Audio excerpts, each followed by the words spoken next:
Yeah, the clean shave looks good. I literally do not remember the last time I didn't have a mustache, at least, honestly. Yeah, it just got to that point, dude. I don't know. I'm usually fine with it, and then it hits this where it starts to itch, and I'm like, yeah, all right, I'm done. It's time to get rid of this. Yeah, that's kind of And where I'm is at with my hair. I'm like, I need to cut this. But now we're going into winter.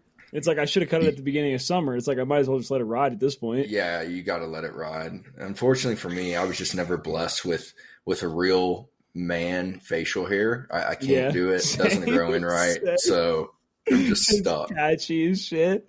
Yeah, it's horrible. All right, well, ladies and gentlemen, we're sorry for the wait. Sorry for the wait. It's been a little bit. We've had some.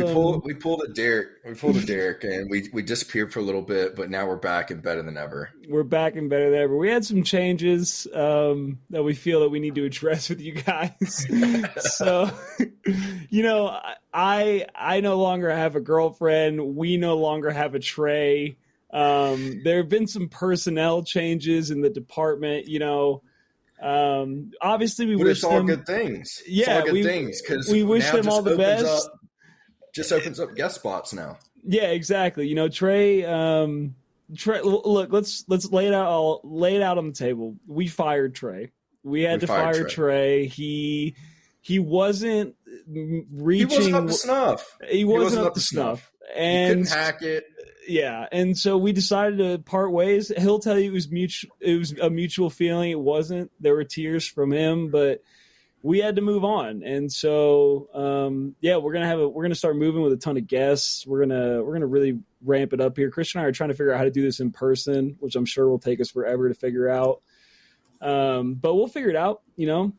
So we are back. This is Totally Biased Music, and we are your hosts, Blake and Christian. And today we are reviewing The Forever Story by Mr. JID, a.k.a. Jid, a.k.a. Jitty. And this was actually the first episode we ever did. We didn't air it because our audio and shit was all fucked up, but it was the 1-year anniversary of this album a few days ago. So we decided to run it back. And I'm super excited. Christian, how do you feel about it? I cannot wait. This album has just been pivotal. I mean, in constant rotation since its release, and it has only gotten better with time. So, I mean, with it coming up on, it happened already. The year, didn't it? Yep, it happened August 26th. Yeah. August 26th, and no better time to revisit this fucking amazing album. Of course. Apple Music intro.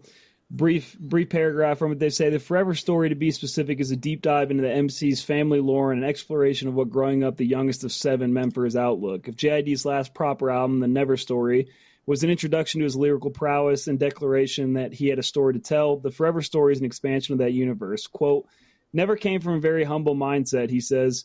It was coming from, I never had shit. The Forever Story is just the evolved origin story, really just giving you more of who I am, more family stories, where I'm from, and why I'm kind of how I am. So I think that really sets a tone. How did you feel, Christian, the first listen versus re-listening to it now? Any major thoughts change on the album? I think it's the crazy thing that happened for me, and it happens when we do older hip-hop albums where it's something that we might not have listened to for a long time, at least the album as a whole, and you go back through. And I think usually we all have this culminating feeling of like, holy fuck, from front to back, this is just a phenomenal album. And it's crazy because it's only been a year being out, and that was my feeling. And it's just insane, the amount of beautiful, great tracks, bangers, just like lyrically production. It's just phenomenal. Yeah, I think going back and listening, like, the album has, I mean, it's only been a year, but the album has aged so well. And I feel like we listen to a lot of albums and we talk about a lot of albums that we're like, oh, we'll have to come back to this, in a year or two and see how it holds up. And I think the album's only gotten stronger. Like I know when we first did it, I had, probably passionately had a bottom 3, and now upon re-listen, it's hard for me to like pick that out. And I just think it's grown really well critically. It was critically acclaimed. Like, it had a ton of great reviews. Metacritic had it at a 83 out of 100. All Music had 4.5 out of 5 stars. Like it just, I think everybody widely really, really liked it. So it was nice to come back to it. So let's start it off. What are your top 3 tracks on the Forever Story now, a year in? Yeah, listen, if Dance Now isn't your number one, and that goes for any of our listeners, then I just don't even know what to say to you. Just it's him just on this track putting his foot down. The production on it is absolutely insane. He absolutely fucking spits. I mean, you could literally just go, and it's the same way for a lot of these songs. I try and pick little bars and stuff like that out, but you could pick the whole fucking song. Yeah. And it's all just fire. But some of my favorites just Depends, Penny for Your Sins, Shooting Up the Block, Can't Stop Revenge. And then, obviously the fried chicken, I'm licking her thighs and I put my face in her breast thighs. Yes. And I'm like, bro, yes, that song I love it. And it was just kind of what he put out is the hype for this album, which usually when artists do that, by the time the album drops, and especially a year later, I'm over it. I can't really stand to hear the song anymore. And I got to see him at Mission Ballroom with Shmino, and it was, of course, like I was the fucking oldest person there. It was a bunch of kids. Of course. Kids were just dropping like flies. They kept having to stop the set. But the coolest thing that happened out of that was this kid, somebody dropped down, and it was in the middle of Dance Now. And instead of just kind of moving on, the entire crowd starts humming the bum, bum, bum, ba-dum, bum, bum, bum. And then he brings it back, and everybody goes berserk. It was fucking insane. So, number 1, easily. Yeah. Number 2 is probably Crack Sandwich. It's hard. I mean, if it wasn't for just Dance Now and that being the song that it is, it would probably be number 1 for me. Yeah. His flow on it is absolutely insane. One of my favorite bars. And I think when we first reviewed this back, it was one of Trey's. But when you fall down, stand up, get a bandage. I ain't got cheeseburger money, make a sandwich. Like, phenomenal bar. And then Metaphysical Things Seen in Dreams. What you believe, you bleed, I bleed, and draw blood. I'm a fucking artist with the gun. Yeah, that line is so hard. And then I can give my world peace, give your world either. Big dick or grief, I can give your girl either. Oh my God. So absolutely. Good. Yeah. And then I think Brudenem is probably my number 3. It's a great tempo change, and it's just an absolutely beautiful song. Like, I would say that Brudenem through Can't Make You Change, it's just a great pace change for the album that doesn't take away from the album. I feel like sometimes albums get to that point when, you see that turn happening and it loses a little bit. Yeah. And it just doesn't do that. It's really the opposite. So those are my top 3. I've got honorable mention for Radar just because that song goes hard as fuck when it drops. Yeah. I can't stand the what's it called? It's like those little breakups that he's doing, and it's this. It's the whistle thing. Yeah, and there's a penalty at the 30-yard line. Yeah, I don't know what the fuck that is, dude. It just gets old. But his little line where he's like, "I got the shit you can play for your mama. I got the shit you can play for the hose." Yeah, it's just and that 140 like beat switch that he goes into like a minute and 40 in is just ridiculous. So yeah, no, I feel that for sure. I mean, like you said, obviously Dance Now is number 1 for me. It'll forever be number 1. And I think it's interesting that you bring up like that you're still not tired of it, because you're right. That does happen with a shit ton of, especially like popular hip hop songs. Like you hear them so much and like they're on every playlist and it's like, all right, man, like wrap it up. I get it. It's a good song, but every time Dance Now comes on, I'm right back fucking in it, dude. I'm right every back single in. time. Yeah.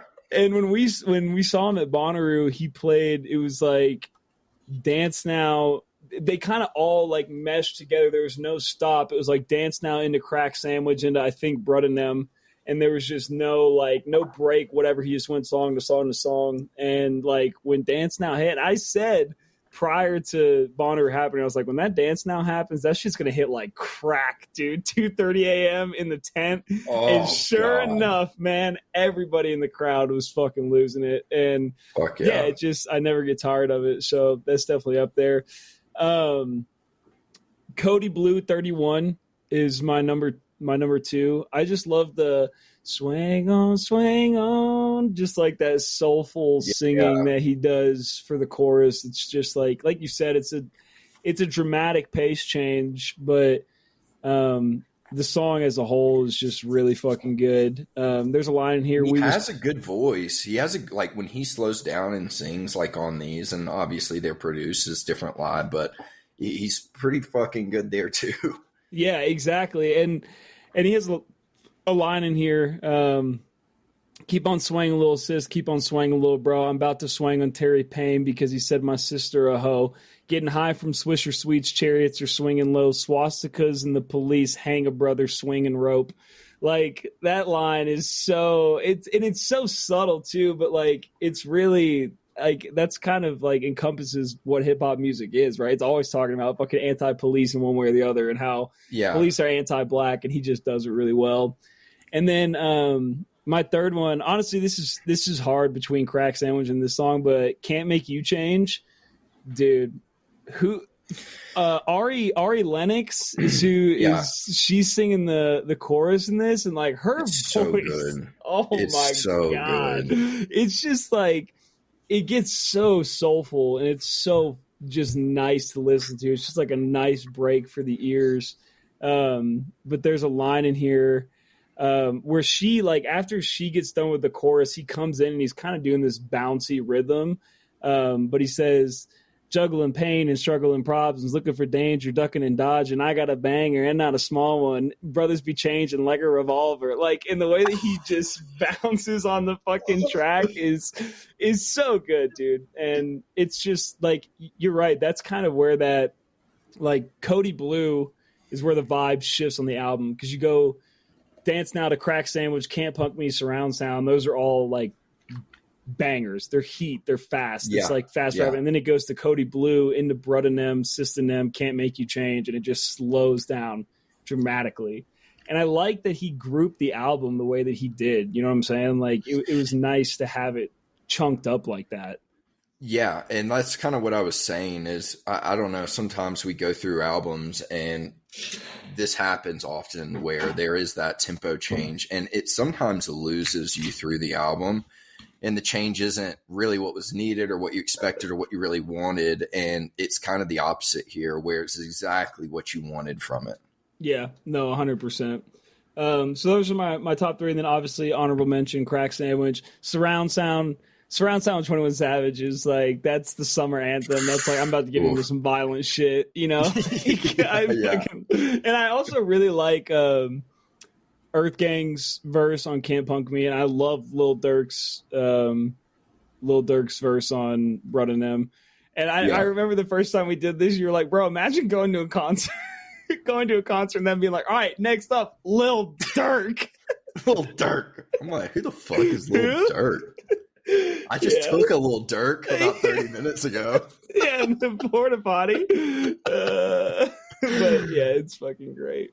So yeah. So what do you got? You got bottom tracks? It's just tough for me, man. The bottom There's tracks only are tough. one I think that is just an actual bottom for me, and it's Money. It's just not for me. It sounds kind of like you know how they would take rap songs and turn them into like kid bop anthems? Yeah. It feels like that to me. It wasn't there.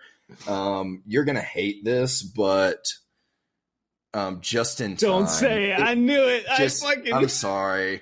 And it's only because I just really dislike songs that feel anthemy. Like or pop, campy. Yeah, campy's the word, but it just wasn't there for me, and probably better days. But the real only one is Money. It's just not there. Yeah, I feel that. I think like after Stars, like the bottom 3 or 4 tracks of this album, it kind of like you kind of hit a wall a little bit. Like it Yeah. starts to die down. Not that they're not like good and they don't fit with the album, but it feels like it kind of just falls off a little bit at that point. Yeah.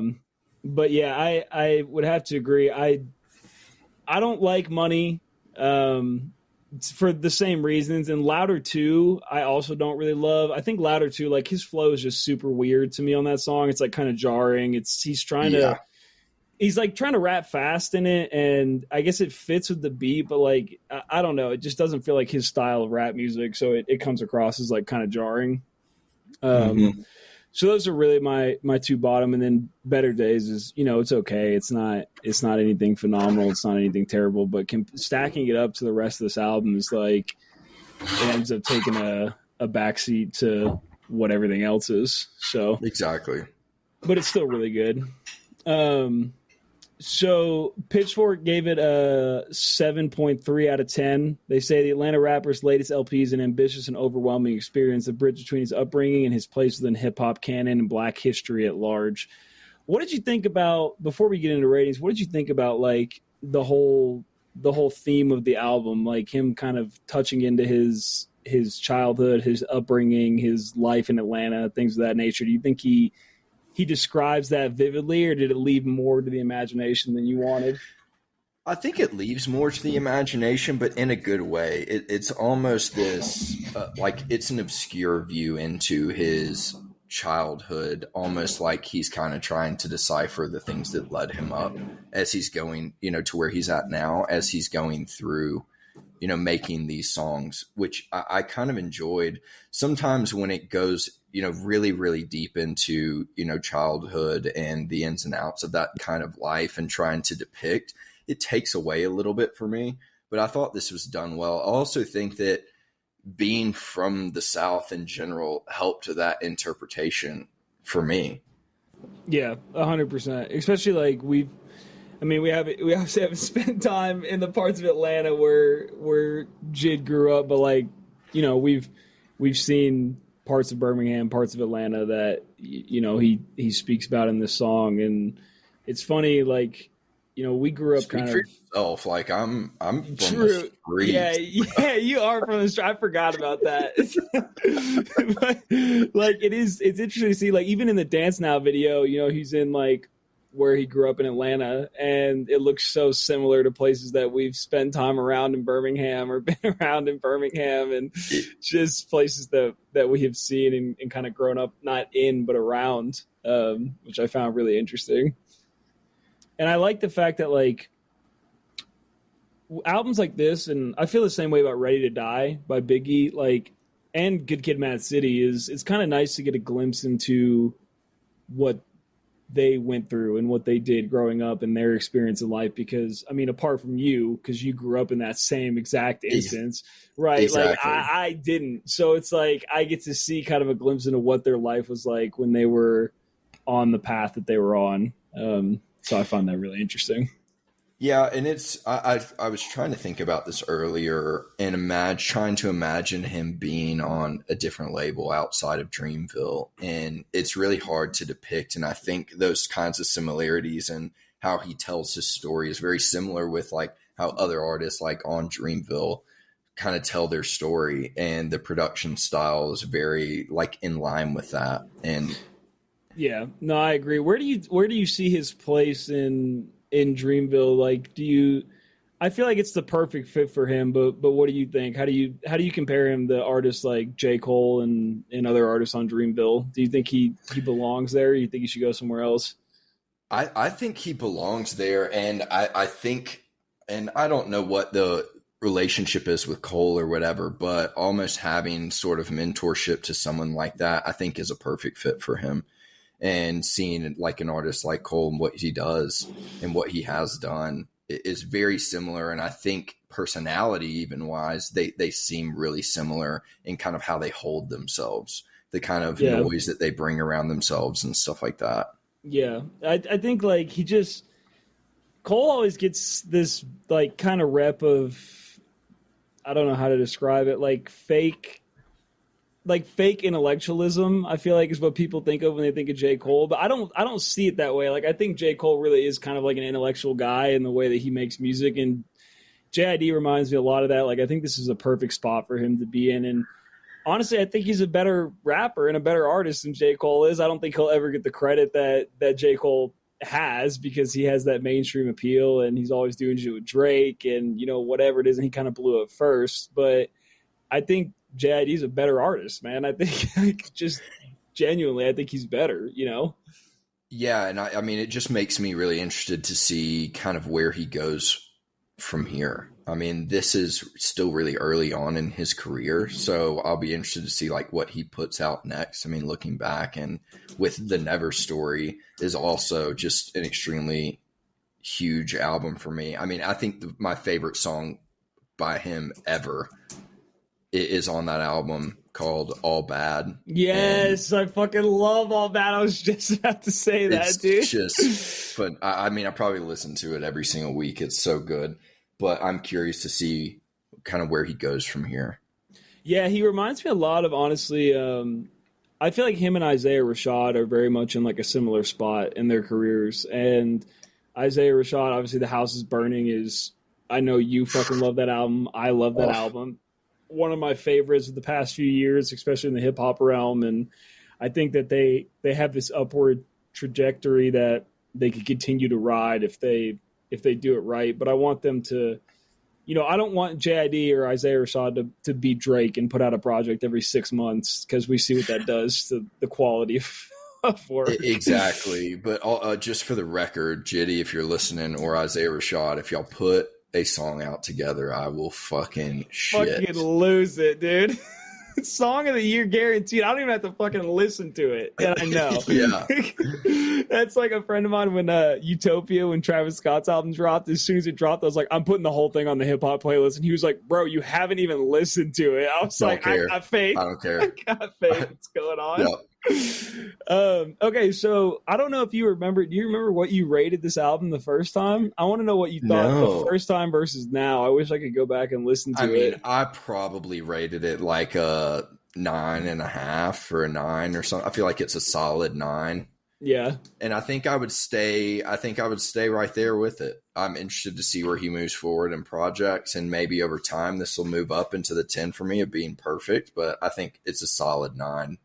Yeah, I think that's fair. It's definitely a 9 for me too. And going back and listening to it was like, obviously I've listened to fucking Dance Now and Crack Sandwich and Brud and Them like 100 times, dude. Like I listen to them constantly, but going back and re-listening to the whole album and kind of rediscovering surround sound and Can't Make You Change and Just in Time, like things like that. I got a new outlook on it, but easy 9, like hard easy. 9, not even a soft 9, dude. It's one of the best. I think you and I maybe put it as our number one album of 2022, or maybe it was me and Trey. I know we all had it up, and it was like 1 or 2. And I'm pretty sure it was my number one. I think I still have that note actually. Yeah, and it doesn't. That has not changed for me. If anything, like my love for the album has grown over time. So it was just my number one, and my top 2 songs were the same, and surround sound was the only one that moved out. Yeah. No, it's been great, man. And it's one of those albums that I know like we're going to be listening to for a long fucking time. And it feels good to have a hip hop album that comes out and that we just thoroughly enjoy and make a connection with. And cause there hasn't been a lot of hip hop albums like that recently, man. There's been stuff that I mean, Eminem, I love Eminem, but like, there's not a lot of projects that he's dropped that I've been like, oh yeah, this is a classic, you know, and this feels like a fucking classic album. I posted it on my story the other day, and Gabe responded to it and was like, classic.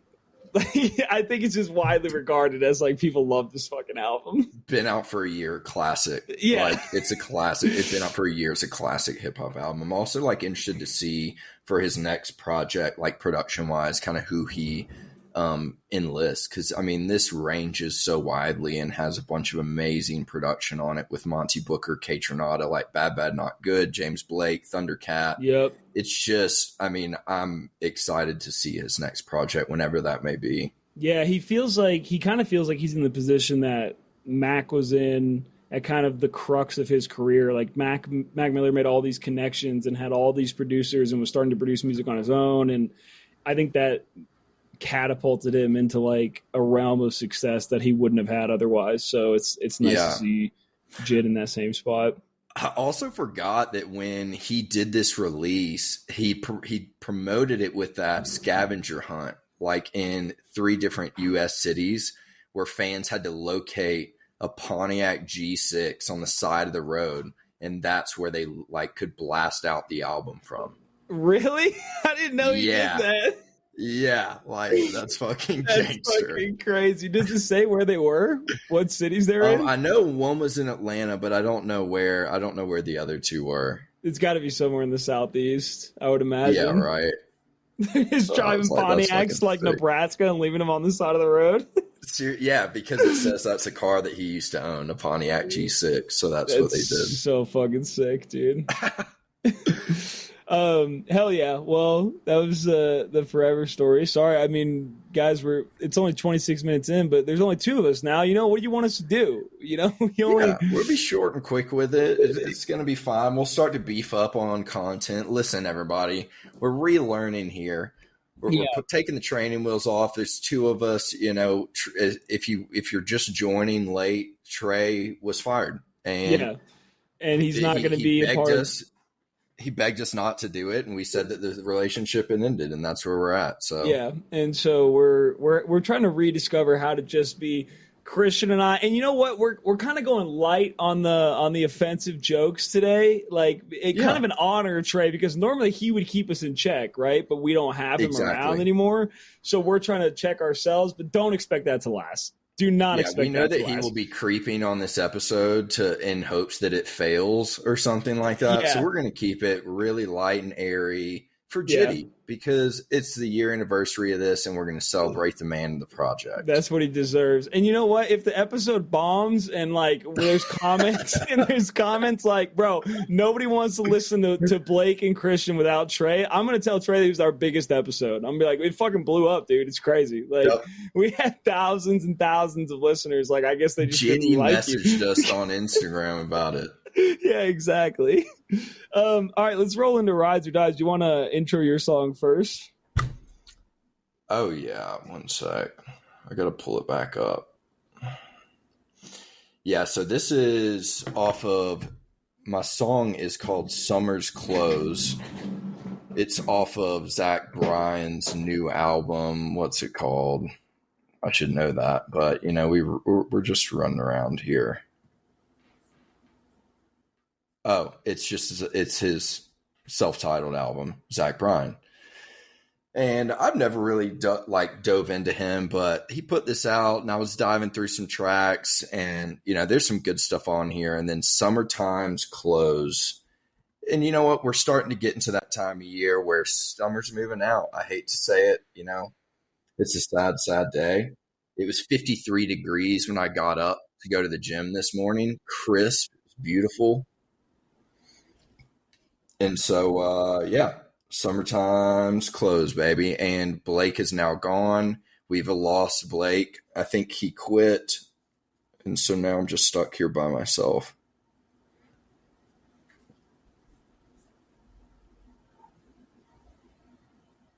He died.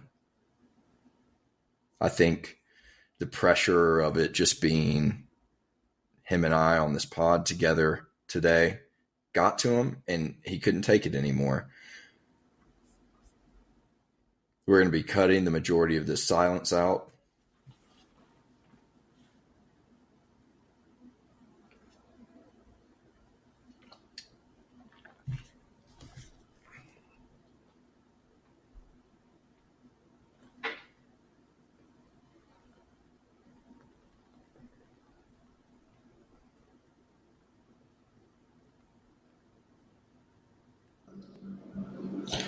And okay. Wait, hang on. Let me lower my volume. Can you hear me? Yeah, I got you. We're back now. Okay. I lost. I don't know what's going on. It wouldn't be a TBM episode without some technical difficulties. Obviously. Damn straight. Anyway, yeah. So I heard the intro to your. I'll edit all that shit out, but I heard the intro to your song. So this is. You're right. It's fucking summer's on its way out, and Zach Bryan is kind of he's on the come up right now. He's kind of making waves in the country world, and I think he's getting a lot of flack for all of his songs sounding really similar. I don't listen to enough of him to notice that. They definitely do, and I will say the production on this album, it's really bare bones. It's almost like, it sounds a little staticky, just kind of like old school feel, but it makes all of the songs sound really fucking similar. Yeah, I feel that, and I think if I listen to, he's on my country playlist, but it's like a bunch of different songs, so I'm kind of catching them at individual moments, so I don't really notice it. I will say this was really sad boy vibes, man. I gotta be honest, it was. It took me for a surprise, and you know what? Somebody sent me a song the other day. It was a hip hop song, and it was real sad boy vibes. And I told them, I was like, listen, I'm going through a breakup right now. I can't listen to sad boy songs. I turned it off. I didn't finish it. I was like, I got to come back to that. I can't listen to that right now. And I was going to do the same with this, but it was country sad is different. Country sad is different than hip hop sad, and it just works, man. I like Zach Bryan. I like this song. And it's time, as hard as it is, it's time to say goodbye to summer, dude. We're on our way out. It's time to say goodbye. College football's starting back, baby. Let's fucking go. Man, don't you miss, one thing that I really miss about living in the Southeast is, Colorado, its seasons are so unpredictable and dramatic that, sometimes it goes summer straight to winter. We don't ever have a fall. Sometimes we have a fall, and it's not until fucking November or whatever. I felt like in Alabama, as soon as college football started, it was right as Auburn kicked off, the leaves changed across the state. It just went straight to red, and that start of college football coincided perfectly with the start of fall, and I miss that, man. I miss that Alabama fall. It just stays for so long down there. You're going to college football games, you're drinking good bourbon, everything's got that. It's just a long-lasting crisp in the air before the death of winter. And here, it's just so abrupt sometimes that you don't even know it's you jarring. Don't even really get it. Yeah. And I miss that. I miss that fall a lot. But summertime's closed. Zach Bryan rides, hard rides for me, 100%. My song was a fucking classic, "When the Levee Breaks" by Led Zeppelin. I was getting the fucking lead out today, brother. Ooh. I fucking, I'm in the house and I'm alone in here apart from my cat. And so I'll let the music ride. And I threw it on the speaker. I threw it on the Sonos, and I just ran through some Led Zeppelin classics as I was meal prepping for the week. And When the Levee Breaks comes on, and there's just something about that intro, the whine of the guitar, the heavy drums, the heavy guitar, and it just gets me ready. I'm not even going to do anything relevant really ever. I go work my desk job, I do my normal shit, but man, it gets me so hyped. And When the Levee Breaks will never get old. It's probably my favorite Led Zeppelin song of all time. So what did you think?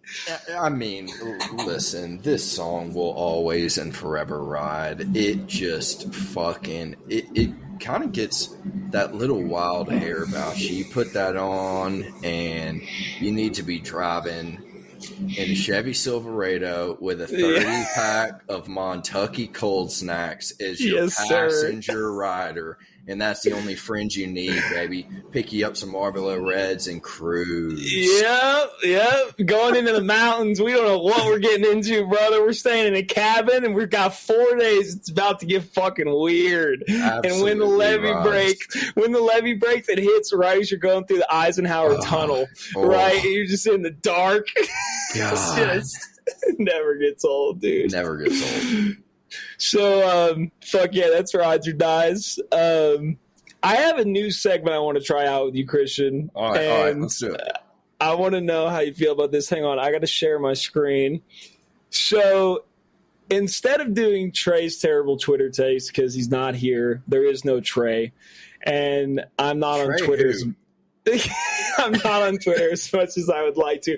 I'm going to show you some classic clips, some horrible clips, some funny clips, and I want to hear your reaction, and I want to talk about them a little bit. So this one is a guy crashing a 1,300 horsepower car. Okay, you ready? Yeah.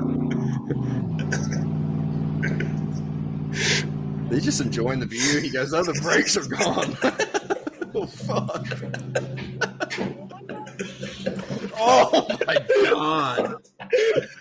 And it's the worst, too, because what they say, man, is it's the people who, like, fall asleep in cars that never get hurt because their bodies didn't tense up. And that guy was just holding on for dear life. He's broken every bone in his body.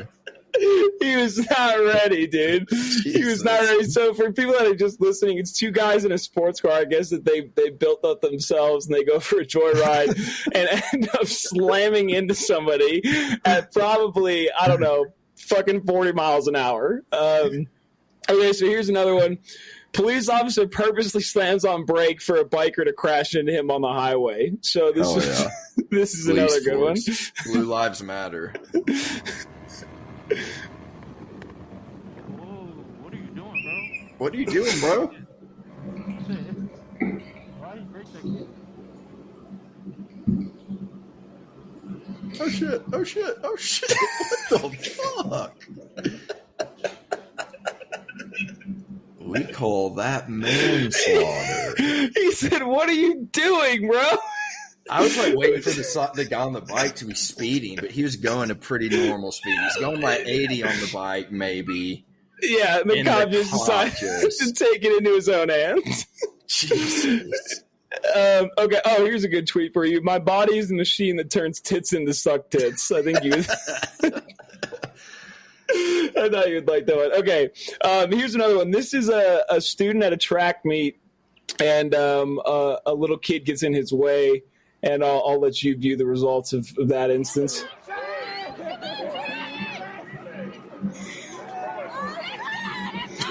He jumps out so happy.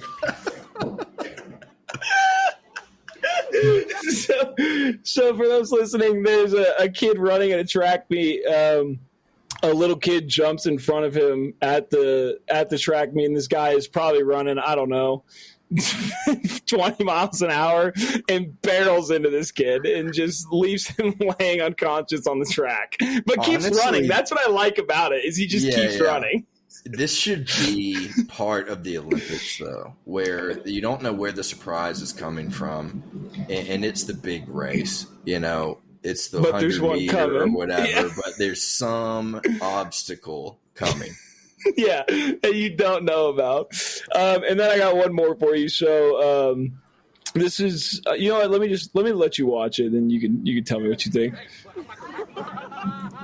Oh hell! Oh my God! He just slapped her with the force of God. So this is a woman. She's in some altercation with a black man in a parking lot. I don't know what the altercation is about. She slaps him in the face, and he proceeds to haymaker her and punch her in the face.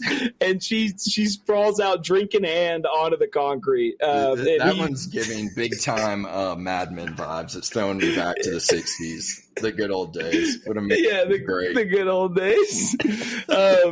So yeah, those are some videos I thought you would find interesting. I'll have to cycle through and find some more for next week. But guys, I don't know where we're at because I disconnected for a little bit. I think we're at like probably 40-ish minutes, 35 or something. But we hope 40. You enjoyed, man. 40, nice. We hope you enjoyed. It's new for us. It's new. We're experimenting. We're gonna try to. Excuse me. We're gonna try to get some video footage out on the Instagram. We're gonna try to do live episodes and get some guests to join us. But I missed TBM, and I know Christian did, and it's good to be back. And we hope you guys enjoy. Christian, you got any thoughts you want to share on our duo episode, our recent experiences, anything of that nature? I just want to reiterate that Trey was fired. Anybody that hears anything different, just know that you heard it here first. He's going to try and combat it. We're removing him from all association, including he's already been removed with our sponsorship with Montucky Cold Snacks. Yeah, they're on board with us, so I just want to leave everybody with that. Yeah, and we were going to do, we had a 30-30, we had a 33-33-33 split. Now Christian and I are splitting it even 50-50, which will probably lead to some legal trouble down the road. But we're not worried about that because we're not breaking up, man. We're in it until the death, man, until one of us fucking dies, which will probably be in the near future. But until then, we're letting it ride. So, guys, thanks for joining us. Christian, thanks for coming on. It was a fucking blast as always, man. And guys, we will see you in a week or 2 weeks, or I don't know. I guess we'll change up the schedule now. Fuck it, we'll see what we do, and we'll go from there. We're gonna do fucking one a week. I don't give a fuck. We're not waiting anymore. We're about to give y'all content on content. Let's roll. Content on content. Fuck yeah. All right, man. I'll see you later. Everybody, goodbye.